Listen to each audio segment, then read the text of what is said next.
sebagai penutup, bonus terakhir. Biasakan kalau Anda buang air kecil, saudara, jangan berdiri, apalagi buang air besar. Buang air besar berdiri sih kelewatan, saudara. Saya cerita buang air kecil. Kenapa saya cerita buang air kecil? Karena sekarang ini saya lihat sampai-sampai di masjid-masjid, kadang-kadang tempat kencingnya juga disediakan yang berdiri, saudara. Nggak pantas. Apalagi ini di negeri Islam. Ini Indonesia ini mayoritas umat Islam. Mestinya tempat-tempat buang air kecil itu, saudara, disediakan ruang-ruang supaya orang bisa buang air kecil dalam posisi jongkok. Perhatikan cara jongkoknya. Perhatikan cara jongkoknya. Perhatikan, sengaja ini saya tarik biar kelihatan kakinya. Perhatikan cara jongkoknya.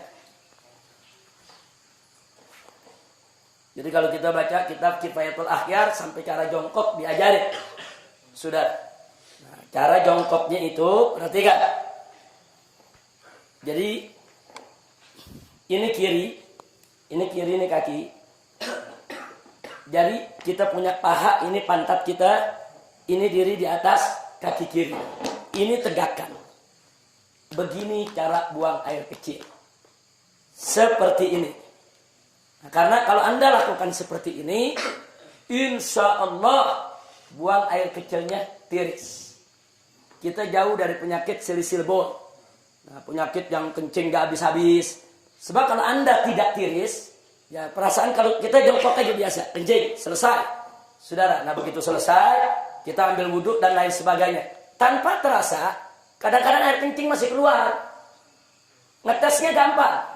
Cara ngetesnya, Anda kencing jongkok biasa.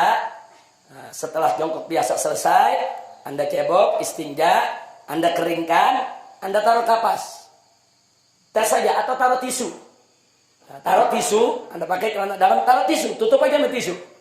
Habis itu Anda wudhu, apa segala macam, Anda mau sholat. Buka lagi, lihat tisunya. Ada tetesan air keluar lagi.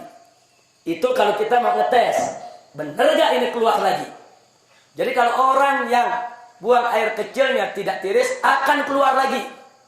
Nah, maka itu supaya tidak keluar lagi, perhatikan, ini seperti ini akan tiris. Seperti ini. Nah, setelah seperti ini buang air kecil, kita bungkukan sedikit. Nah, kita bungkukan sedikit.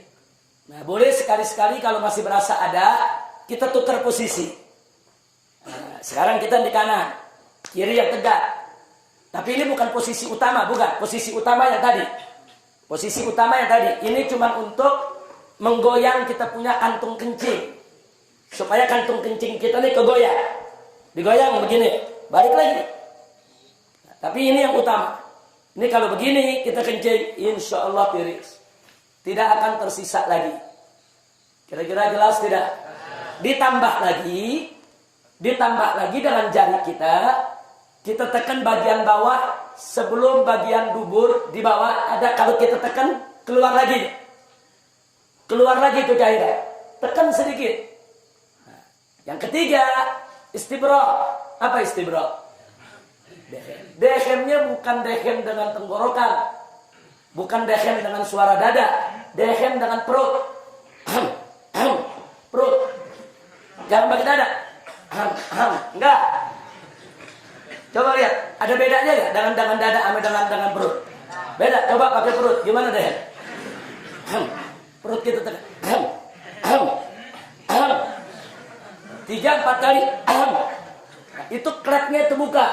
Kita dehem, klepnya terbuka, dia akan tiris air kencingnya. Kira-kira jelas? Habis itu baru kita istinja. Jadi Islam ini indah. Sampai cara kencing diajarin. Sampai cara kencing diajarin dalam Islam, ya ikhwah. Dan ternyata para dokter mengakui. Para dokter itu mengakui ternyata betul memang posisi itu membuat bukan hanya kantung kencing, membuat ginjal kita di posisi yang benar untuk membuang daripada air seninya. Jadi posisi ginjal nih, saudara, memang seperti ini.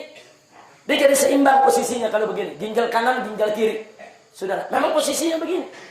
Jadi untuk ginjalnya sehat, kantung kencingnya sehat, dan insya Allah tidak menetes lagi. Kira-kira jelas? Nah, ini oleh-oleh pelajaran terakhir. Mudah-mudahan manfaat untuk kita semua. Amin ya rabbal alamin. Tolong diamalkan, dijalankan supaya sholat kita bisa lebih tertib lagi. Tapi ingat, saya ini membahasnya cuma sangat singkat sekali. Nah, belajar lagi sama guru-guru kita. Tanya kita punya guru, tanya kita punya ustadz, tanya kita punya habib. Dengan kitab-kitab yang mereka baca. Bagaimana tata cara sholat, bagaimana rukun sholat, bagaimana tata cara wudu. Apa itu hal-hal yang najis, apa itu hal yang membatalkan daripada wudu kita. Pelajari. Sebab kalau Anda tidak tahu bagaimana cara bersuci, bagaimana sholatnya bisa benar? Itu pintu. Sholat tidak sah kalau bersucinya nggak beres. Pelajari dulu bagaimana cara bersuci, bagaimana cara sholat. Jangan sampai kita tidak tahu. Sampai di sini jelas? Alhamdulillahirabbil alamin.